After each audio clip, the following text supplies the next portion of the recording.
നമ്മുടെയൊക്കെ ജീവിതത്തിൽ പ്രയാസങ്ങൾ തീരാത്തതിന്റെ ഒരു പ്രധാന കാരണം പലരും പറയാറുണ്ട്, എൻ്റെ മനസ്സിന് സമാധാനമില്ല, എന്ത് ചെയ്താലും സമാധാനം ലഭിക്കുന്നില്ല, മനസ്സ് അസ്വസ്ഥമാണ്.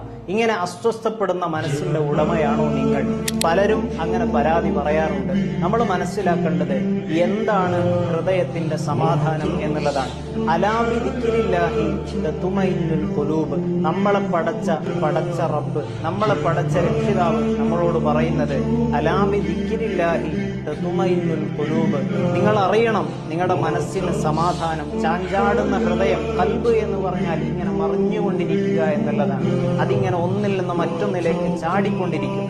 ആ ചാടിക്കൊണ്ടിരിക്കുന്ന ഹൃദയത്തിനെ സമാധാനിപ്പിക്കാനും അടക്കി നിർത്താനുമുള്ള ഏക വഴി എന്നുള്ളത് അള്ളാഹുവിന്റെ ദിക്റാണ്. അലാ ബിദിക്രില്ലാഹി തത്മഇന്നുൽ ഖുലൂബ്. മനസ്സറിഞ്ഞ് നമ്മളൊന്ന് ദിക്റ് ചൊല്ലി നോക്കൂ. അള്ളാഹു